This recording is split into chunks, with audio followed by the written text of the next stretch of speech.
28장 찬양 드리겠습니다.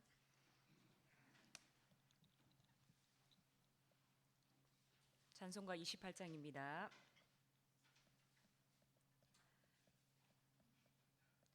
복의 고논 강림하사 찬송하게 하소서. 한량 없이 자비하심 증량할 길 없도다. 천사들의 찬송가를 내게 가르치소서. 구속하신 그 사랑을 항상 찬송합니다.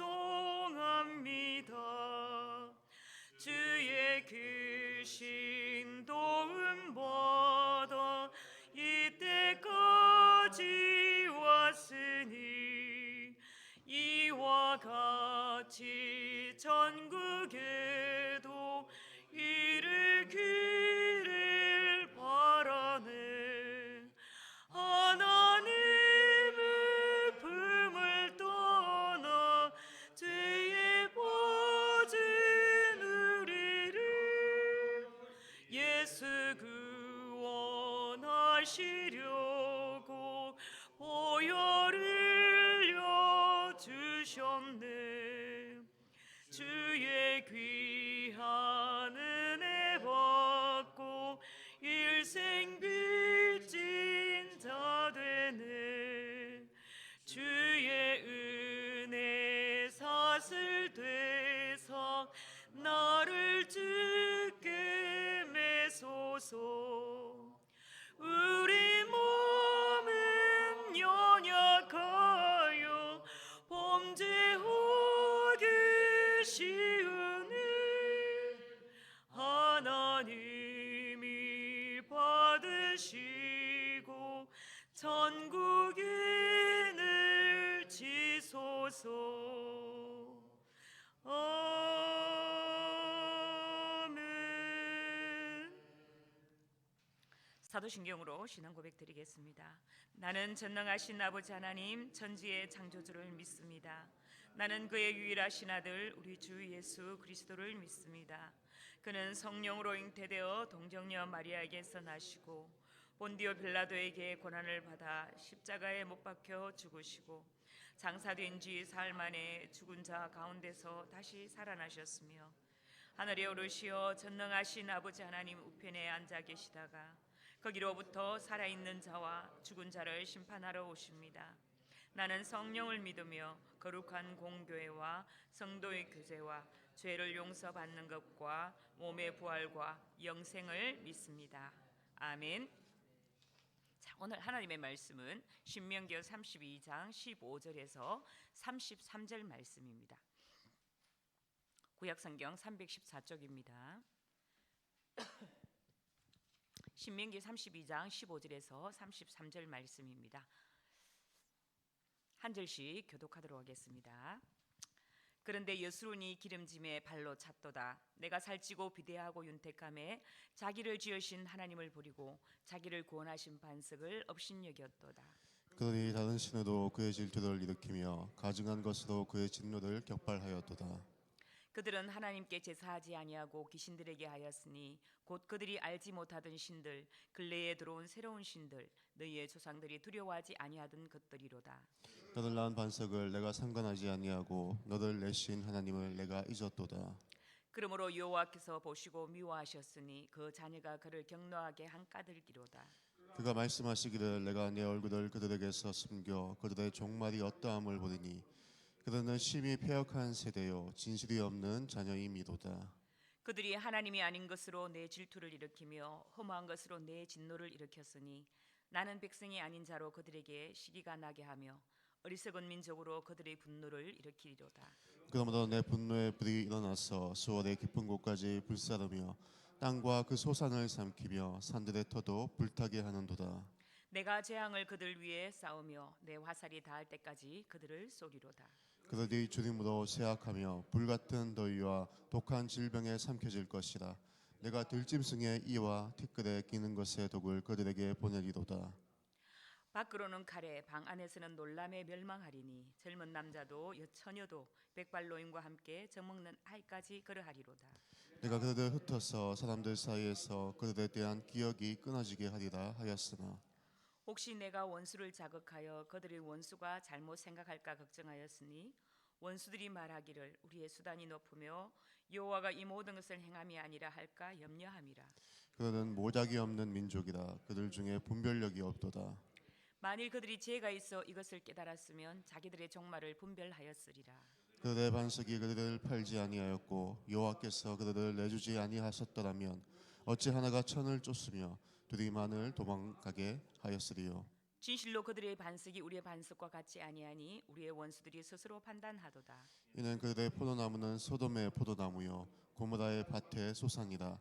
그들의 포도는 독이 든 포도주이니 그 송이는 쓰며 함께 읽겠습니다. 그들의 포도주는 뱀의 독이요 독사의 맹독이라.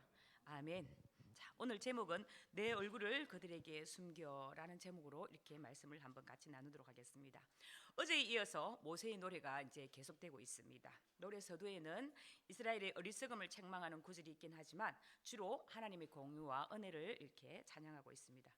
하지만 15절부터는 미래의 하나님이 배교할 것과 또 하나님 진노에 놓일 것에 관한 연적 기사가 이렇게 쓰여져 있습니다. 오늘 본문은 어제 본문에 이어서 이스라엘이 징계로 사용하게 될 대적들을 하나님께서 그냥 두지 않으시고 이스라엘 대적들에 대한 심판과 또 이스라엘 회복에 관한 내용을 함께 담고 있습니다. 하나님께서는 범죄한 이스라엘에게 진노하시겠지만 궁극적으로는 이스라엘을 회복시키겠다는 약속이 노래에 담겨 있습니다. 그러므로 가사의 많은 분량이 범죄와 징계와 심판에 관한 것이지만 핵심적인 내용은 징계를 통한 이렇게 하나님의 회복에 대한 내용입니다. 모세는 이스라엘 백성들이 광야에서 40년이라는 긴 세월 동안 그들과 함께하며 그들이 얼마나 하나님을 멸시하고 배반하였는지를 너무 잘 알고 있습니다. 그러하기에 가나안에 들어가야 할 이 세대들에게 불신앙과 불순종이 어떤 결과를 낳을지에 대해서 오늘 말씀하고 있습니다. 15절 말씀에는 배반하는 이스라엘을 고발하는 내용인데요. 그런데 여수론이 기름짐에 발로 찼도다라고 이야기하였습니다. 여기서 여수론이란 이스라엘의 또 다른 이름입니다. 뜻은 여호와의 특성인 바르다, 정직하다라는 뜻과 같은 내용을 담고 있는 뜻인데요. 여호와를 닮아야 할 이스라엘이 닮지 않은 것을 비판하고 있습니다. 기름짐에 발로 찼도다. 약속의 땅이 정말 기름진 땅이죠. 먹고 살기 좋은 땅이고 또 정말 하나님이 그들을 위하여 준비해 놓은 그 땅은 완벽한 땅이었습니다. 먹을 게 풍성했고 또 주변에 그 사막에 살고 있는 민족과는 차별화된 풍성한 생활을 이렇게 했던 것입니다. 그런데 그 풍성한 생활이 오히려 그들에게 독이 되었던 것이죠. 하나님 잊어버렸고 하나님의 은혜를 잊어버린 것이었습니다. 15절에 반석을 업신여겼도다 해서 반석을 업신여겼다는 것은 곧 하나님을 업신여겼다는 말씀입니다. 삶에 부족함이 없고 힘들 때는 하나님을 찾지만 그것이 채워지면 자신만만해져서 하나님을 잊어버리는 패턴은 모세가 신명기에서 계속해서 반복하는 그런 경고입니다. 이 경고에도 불구하고 결국 이스라엘 족속은 실제로 이 말씀과 같이 가나안 땅에서 여호와 하나님을 떠났습니다. 부족함이 없어진 이스라엘 족속은 하나님을 업신여길 뿐만 아니라 가정한 것과 또 귀신에게 제사하고 그것들을 섬기게 됩니다. 가정한 것은 우상을 의미하고 귀신들 또한 이방 족속들이 섬기는 우상들을 의미합니다. 근래에 들어온 새로운 신들은 가나안 땅에 들어가서 알게 된 가나안 족속들이 섬기는 우상들을 의미합니다. 이스라엘 족속은 조상 아브라함을 따라 유일신 여호와를 섬기는 그런 민족입니다. 그들은 광야에서 40년을 지내면서 여호와 하나님에 대한 믿음을 훈련을 했습니다. 그리고 가나안 땅에 들어가면 우상 숭배에 물들지 말라고 이렇게 수없이 경고를 들었습니다. 그렇지만 그들은 가나안에서 우상을 섬기게 됩니다. 자, 이 문제는 현실 속에 살고 있는 저희들에게도 정말 어려운 문제일 수 있습니다. 삶이 형통하고 부족함이 없어질 때 하나님을 업신여기고 우상을 숭배하게 되는 것은 단순히 이스라엘 민족만의 문제가 아니라는 것이죠. 인간 욕구 단계 이론에 따르면 사람은 가장 기본적인 욕구가 충족되면 그 다음 상위 단계의 욕구가 나타나고 그것이 충족되면 또 그 위에 단계의 욕구가 나타난다고 합니다. 우리가 하나님을 섬길 때 우리 욕구를 위한 수단으로 하나님을 섬긴다면 하나님은 우리 우상과 같은 존재가 되어버립니다. 내가 원하는 것을 이루기 위해서 하나님을 섬기는지 하나님께서 원하시는 것을 이루시려고 하나님을 섬기는 것인지를 한번 우리가 고민해 볼 필요가 있지요. 20절과 21절 말씀에 내가 그들에게 얼굴을 숨겨 질투를 일으키며 허무한 것으로 진노를 일으켰으니 분노를 일으키리로다. 하나님께서 보실 때 이스라엘은 악한 백성이었고 부모를 버린 자녀나 똑같았습니다. 하나님께서 그들에게 주님의 얼굴을 가리신다는 것입니다. 이 말은 이제 하나님과의 교제가 단절되고 주님의 임재가 떠나가고 하나님의 보호하심을 받지 못하게 됨을 의미하는 것입니다. 이는 성도에게 나타날 수 있는 최악의 심판입니다. 이처럼 하나님의 버린 자의 최후는 비참함이라는 것이죠. 하나님을 버린 이스라엘에게 내리는 또 다른 재앙들이 무엇인지 22절과 23절에 이어서 한번 보겠습니다. 22절에 보면 내 분노의 불이 일어나서 소울이 깊은 곳까지 불사르며 땅의 소산을 삼키며 산들의 터도 붓게 하는도다. 내가 재앙을 그들의 위에 쌓으며 나의 화살이 닿을 때까지 그들을 쏘리로다. 하나님께서 이스라엘 사는 땅과 밭 그리고 농사지은 곡식과 열매를 다 불태워 버리신다는 것입니다. 하나님께서 친히 화살로 이스라엘을 공격하십니다. 이게 끝이 아니죠. 24절을 보면 그들이 주림으로 생각하며 불같은 더위와 독한 질병에 삼켜질 것이라. 내가 들짐승의 이와 티끌에 가는 것의 독을 그들에게 보내리로다. 하나님이 진노하시고 벌을 하시면서 이스라엘은 이제 기근이 찾아오고 굶주리게 되고 죽음과 전염병이 이렇게 온 땅에 찾아오게 된다는 것입니다. 25절에 보면 길에서는 사람이 칼에 죽고 방 안에서는 병과 굶주림과 두려움으로 인하여서 남녀노소를 가리지 않고 모두 죽게 됩니다. 이것이 바로 하나님을 떠난 이스라엘 백성에게 내릴 재앙과 심판인 것입니다.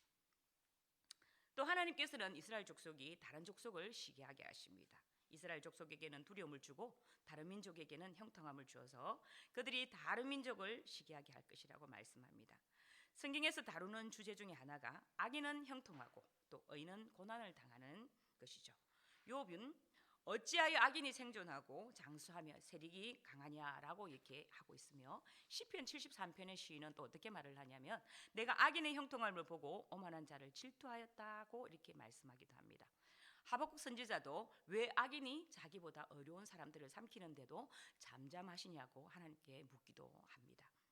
하나님께서 이스라엘 족속에게 고난을 주시고 그들의 원수에게 형통함을 주시는 이유는 이스라엘이 스스로 어렵다고 생각하지 않게 하려는 것입니다.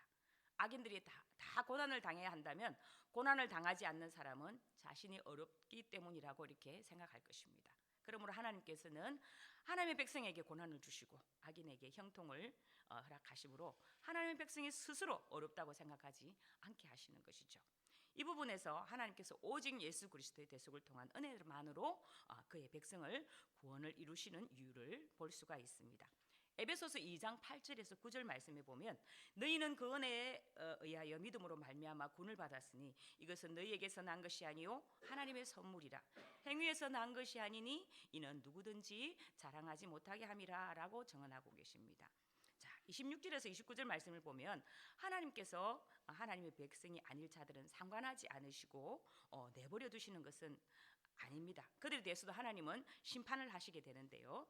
27절부터 같이 한번 우리 읽어보도록 29절까지 같이 한번 읽어보도록 하겠습니다. 자, 시작. 혹시 내가 원수를 자극하여 그들의 원수가 잘못 생각할까 걱정하였으니 원수들이 말하기를 우리의 수단이 높으며 여호와가 이 모든 것을 행함이 아니라 할까 염려함이라. 그들은 모략이 없는 민족이라 그들 중에 분별력이 없도다. 만일 그들이 지혜가 있어 그것을 깨달았으면 자기들의 종말을 분별하였으리라. 아멘. 하나님께서 이스라엘이 범죄할 경우 그들을 끊어버리고 영진멸하리라고 하셨을지라도 결국은 완전한 멸하시는 일은 없으실 거라고 하십니다. 그 이유는 이스라엘 대적들이 혹 오해하여 하나님이 능력 없는 신으로 생각할까 염려하시기 때문이라는 것입니다.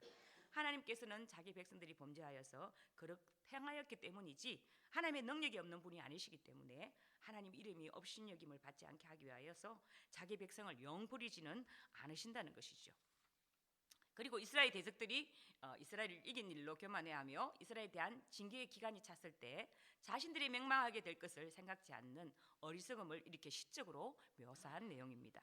그 대적들이 참 지혜와 지식을 소유했다면 자신들이 이스라엘을 이긴 것으로 인해서 교만해하며 하나님을 멸시하지는 않았을 것입니다. 오히려 그들은 자기 백성까지도 징계하시는 하나님의 공로우심을 깨닫고 교만해하기보다는 도리어 회개하며 하나님 앞에 겸손히 행하고자 이렇게 했을 것입니다. 그러나 그들은 그러한 지혜와 지식이 없었기에 자신들의 종말을 생각하지 아니하고 하나님 앞에서 교만하게 행하다가 결국 하나님의 심판을 받아 멸망에 이르고 말았던 것입니다. 30절 또한 하나님께서 대적들을 하나님의 도구로 사용하여 하나님의 의지로 원수들에게 이스라엘 족속을 넘기심을 의미합니다. 우상은 결코 하나님과 비교될 수가 없습니다. 우상은 사람이 만든 작품에 불과합니다. 거기에 신으로 포장을 한 것이죠. 그리고 소돔의 포도나무요 고모라의 밭의 소사는 소돔과 고모라 같이 죄악이 관영하여 심히 부패한 상태를 말합니다. 또한 그들의 포도고 쓸개 포도이며 그들의 포도주가 독사의 악독이라는 표현은 그들이 악함을 잘 나타내는 말입니다. 부패하고 타락한 자들이 약한 자들에게 긍휼을 베풀 줄 모른다는 그런 내용인 것이지요. 자, 오늘 모세의 노래와 같이 이스라엘이 가나안 땅의 모든 산당과 우상을 깨뜨린다 하여도 자신의 마음에 자라나는 우상을 깨뜨리지 못했습니다. 가나안에서 자리를 잡고 안정돼 갈수록 하나님을 소홀히 여기고 자신을 위한 우상들을 찾았습니다. 하나님께서는 그 마음에 다시는 우상이 자라지 못하게 하시려고 오히려 그들의 원수들에게 형통한 복을 주셨습니다. 그러면 다시는 이스라엘 백성이 내가 어려워서 복을 받았다는 생각을 하지 못할 것이기 때문입니다. 하나님께서는 오직 예수 그리스도의 구속의 은혜만으로 구원을 베푸십니다. 그리고 그를 믿는 자는 자기를 부인하고 자기의 십자가를 지도록 이렇게 하신 것입니다. 하나님은 분명히 이스라엘을 사랑하십니다. 그러나 이스라엘이 하나님을 버리면 하나님도 이스라엘 향해 얼굴을 가리시고 그들에게 진노하사 벌을 내리십니다. 우리는 하나님의 얼굴이 가려오지 않도록 언제나 주님 안에서 이렇게 살아가야 합니다. 죄의 문제는 빨리 해결하고 또 하나님께 돌아와야 합니다. 하나님의 백성은 하나님 앞에서 살아가야 합니다. 그러할 때 하나님은 넘치는 복과 은혜로 우리의 삶에 가장 좋은 것으로 채워주십니다. 이 귀한 하나님의 은혜를 누리며 살아가도록 언제나 하나님과 동행하며 주님 앞에 거룩하게 살아가는 저와 여러분이 되시기를 주님의 이름으로 축복합니다. 기도하겠습니다. 사랑이 많으신 아버지 하나님, 오늘도 귀한 말씀 주셔서 감사합니다. 하나님, 우리의 삶을 돌아보며 행여 우리 속에 하나님 작은 우상이라도 우리가 만들어 놓고 있지는 않은지 하나님 우리의 삶을 날마다 주님 앞에 거울을 같이 비추어 돌아보며 아버지 하나님 앞에 회개하며 나아가게 하여 주시옵소서. 오늘 이 귀한 말씀을 통해서 오늘 하루를 살아가며 정말 하나님의 자녀로 정직하며 거룩한 백성으로 하나님의 말씀 앞에 아버지 하나님의 순종하여 나아갈 수 있는 주님의 귀한 백성 될 수 있도록 오늘 하루의 삶도 주님 인도하여 주시옵기를 간절히 원합니다. 하나님 주신 귀한 은혜, 보혈의 은혜로 인하여서 구원을 입었던 우리가 하나님 앞에 감사히 주님 앞에 그 뜻을 행하며 또 주님의 말씀에 순종하여 나가는 삶의 길 가운데 때로는 어렵고 때로는 아버지 하나님 고난 가운데 있을지라도 잘 이겨내고 잘 견뎌내며 그것을 통하여 더욱더 하나님의 더 깊은 하나님 은혜를 아버지 경험하는 그러한 삶이 될 수 있도록 우리를 붙잡아 주시옵소서. 오늘 주님 주신 말씀을 붙잡고 오늘 하루도 살아가게 하여 주시기를 간절히 소망하며 우리 주 예수 그리스도 이름으로 기도드립니다. 아멘. 주기도문으로 예배를 마치겠습니다. 하늘에 계신 우리 아버지 이름을 거룩하게 하시며 아버지의 나라가 오게 하시며 아버지의 뜻이 하늘에서와 같이 땅에서도 이루어지게 하소서. 오늘 우리에게 일용할 양식을 주시고 우리가 우리에게 잘못한 사람을 용서하여 준 것 같이 우리 죄를 용서하여 주시고 우리를 시험에 빠지지 않게 하시고 악에서 구하소서. 나라와 권능과 영광이 영원히 아버지의 것입니다. 아멘. 자, 오늘 기도 제목을 같이 보도록 하겠습니다. 오늘은 선교와 전도를 위해서 이렇게 같이 기도하겠습니다. 우리가 파송한 선교사님들과 후원 선교사님, 국내 개척교회 및 기관 선교를 위해서 기도해 주시고 그리스도의 사랑으로 지역 사회를 섬기며 복음의 능력으로 전도의 사명 감당하는 교회 되게 하소서. 우리 교회가 어떠한 상황 가운데서도 선교와 전도 고지하는 교회 사명을 잃지 않도록 그리고 삼성교회 주위에 있는 아직 예수를 믿지 않는 많은 영혼들이 주께로 돌아올 수 있도록 그리고 주일학교가 전도사에게도 불이 붙고 학교와 학원 전도가 일어날 수 있도록 주여 외치고 한번 기도하겠습니다. 주여